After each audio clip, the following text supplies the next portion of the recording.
Hey guys, welcome to your daily astrological horoscope for Friday, March 9th. And sorry I'm putting out this video just on the day of was taking care of a couple things tonight. Didn't really have a whole lot of time to get this going, so we're just gonna go ahead and do it on the day of. Let's do it. Um so what do we got going on today? Obviously yesterday, Thursday, we had a massive retrograde occur with Jupiter as being the first planet to begin retrograding. Of course, Ceres has been retrograding for quite some time now, but it's not technically a planet, just an asteroid. So Jupiter's the first of the bunch to begin their course in reverse. Mercury has already entered the degrees for its own shadow period, so any degrees that Mercury is currently treading now is going to have to retract later after it finishes its own retrograde, which will begin on the 22nd. So already Mercury is on its way to making mistakes left and right. Enjoy them as an Aries would. So let's go ahead and jump in for today. Like I said, definitely Jupiter already starting that retrograding course. Mercury all the way over there, doing its mistakes left and right. However, it is the day after the retrograde, right? And it leads me to ask questions of like, what's going on? What's up with all of this? And I mean, it's not necessarily too hard to kind of really notice it. Again, we've already been talking about it for quite some time now. Jupiter is going to be opposing Athena. Athena is getting closer and closer to Jupiter's degrees. Obviously, Jupiter is at 23 and Athena is only at 19. So that opposition is only going to get stronger and stronger throughout the days. Which means that we're going to have a bit of a difficulty trying to move forward, because right now we're going to really be taking care of things of the past, things of the old. Again, if you watched yesterday, it's a very long cast. We went through the different houses and how that's going to affect each person. And basically that we're going to be really dealing with some stuff either from our past in this life or in our previous life. So right now, as far as direction forward, that's going to be stifled quite a bit, as we will not really be feeling that optimism or that faith in our abilities to be able to move forward at this time, while these two signs are going to be opposing as such. However, the direction that you ultimately take is going to really depend on how you handle this opposition. As you can see, Athena is going to be squaring the nodes. It already has been for quite some time now, but right now I feel like it really highlights exactly what all of this has been about. And it's essentially, you know, this whole Jupiter opposition is going to be the number one focus right now for what direction we decide to choose. And really, ultimately, that decision is really up to us and what we want. As you can see, Athena is going to be sextiling the sun in Pisces.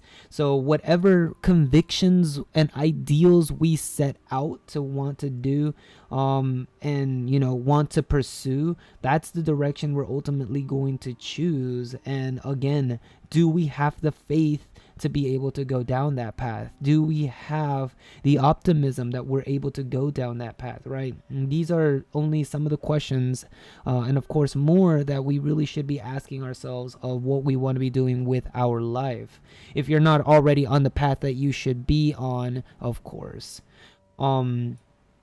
So again, what is the direction you want to go in? How do you want to be able to meet that direction? What types of vibrations do you need to squash in order to be able to reach that direction? And what do you really need to be nurturing to be able to move into the direction that will illuminate you with love and vitality? Definitely whatever direction you decide to choose is going to be very transformative, as Athena is currently trining Pluto 19 on 20, so only a single degree apart. And of course we do have Jupiter sextiling Pluto, meaning that this Jupiter retrograde is going to be very transformative for us in being able to choose the direction we choose to go.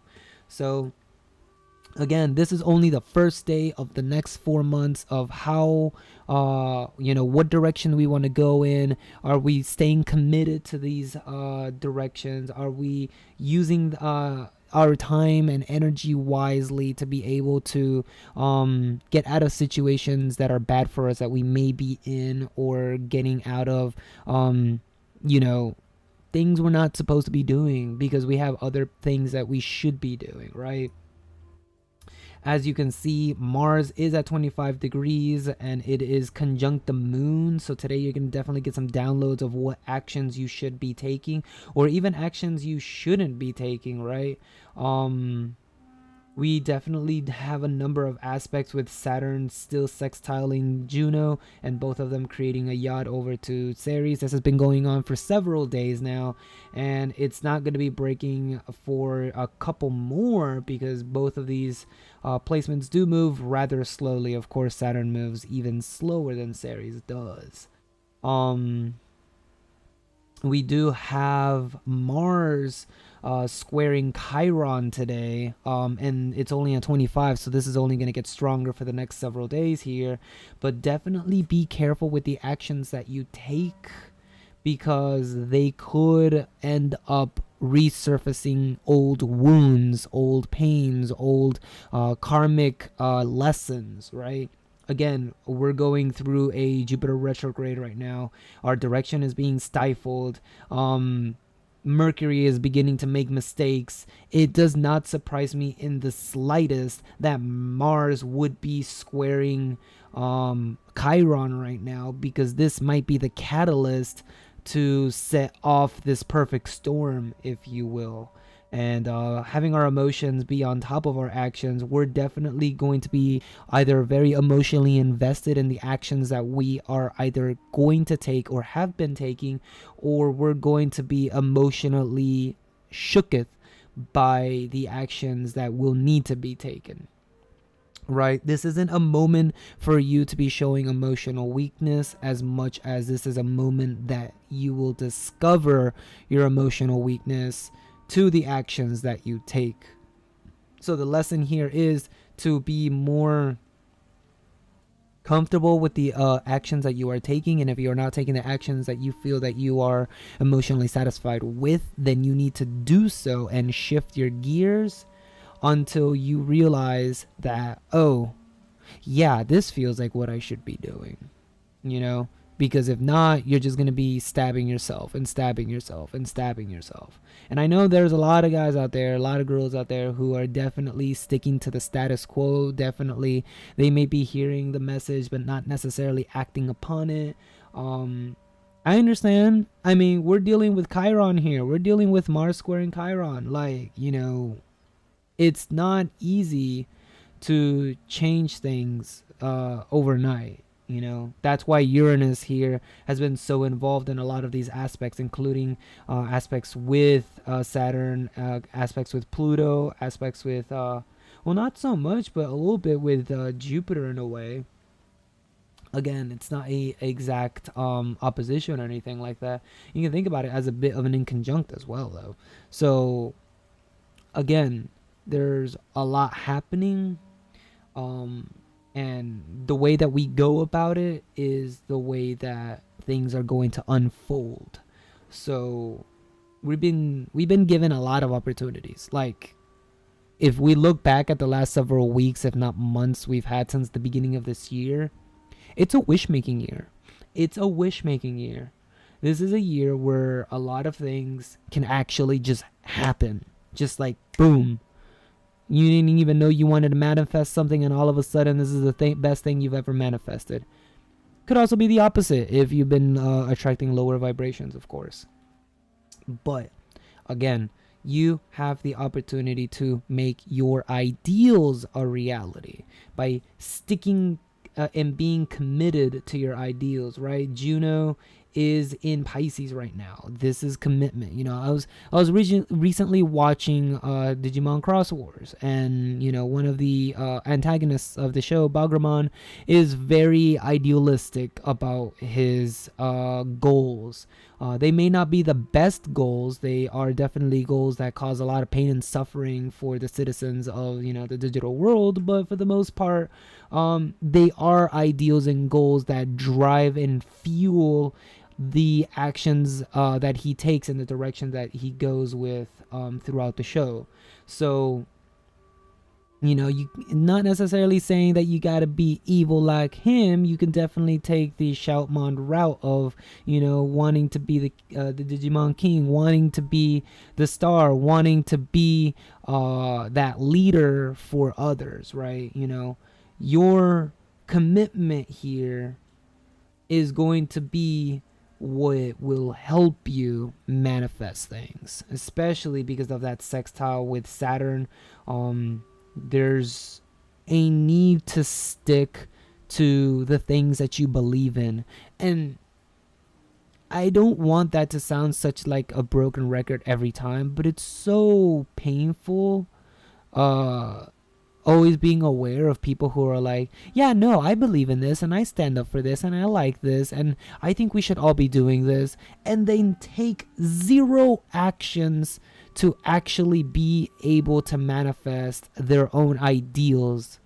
Like, for example, there's a lot of people that say, well, I didn't vote for Trump or Hillary in the elections because I think they're both shit, but I also didn't vote for anybody else. It's like, well, wait, if you wanted, a third option, if you wanted a different, thing, if you wanted to protest and show your voice, there's a lot of different ways to do it. You didn't just have to do nothing. I understand that you may not necessarily agree with the status quo, but there are other ways for you to be able to still put your voice out there. It's the type of people that are like, oh, well, the system is shit, but then don't actually try to vote. It's like, hold up. if you're gonna complain about the system, then try to do some other stuff, right? Or rep out other very unnamed candidates that are also running for things. Be like a voice out there that's like helping spread the message of those that you do believe in should be in power, right? And again, I mean, maybe it's a little too political, but the philosophy here is, if you believe in something, don't not act on it. If you want something to happen, be willing to put some effort in. And I ain't saying you got to put 200% effort in here. I'm literally just saying you can take baby steps to correct stuff, right? We got Jupiter retrograde for 4 months. We got a lot of mistakes happening coming soon. Stay tuned. It's a very good time. It's Aries. What does Aries do best? Fuck everything up. But at the end of everything that it messed up, it usually learned a lesson. Aries put their hand over the fire and burned their hand. But what did they learn? Fire is hot and you don't touch fire.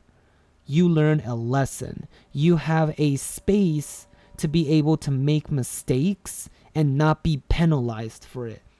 That is your time period right now. You are allowed to make mistakes right now so that you can learn something from them and that you can grow as a person and not be penalized for it.